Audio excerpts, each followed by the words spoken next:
ឆ្នេរជលសាដ៏ធំធេងអង្គុយម្នាក់ឯងណែនអោរា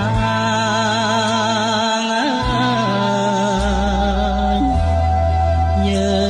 ងធ្លាប់សាសងពីអងពីរលុបសន្ធាមិនដែលខា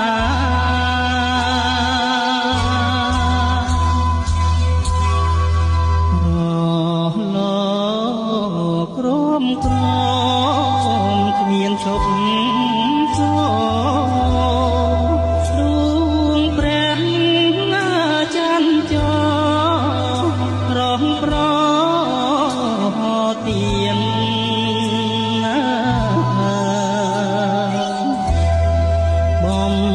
ភ្លើងក្តីស្នេ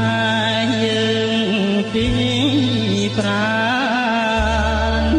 យប់នេះកលយានរត់ទៅ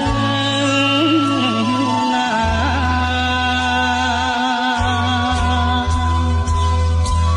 ម្នាក់ឯងចំបាយរែងទុកផា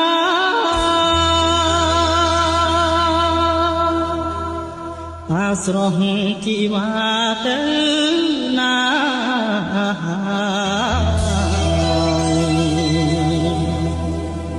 ឈ្មោះអូ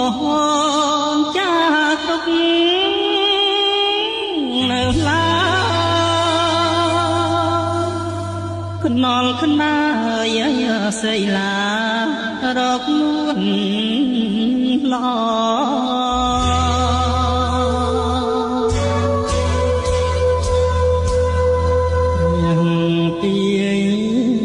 ជួយនាំពំពៀង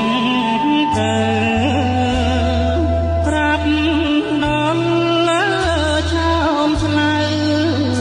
ឲ្យខ្ញុំផង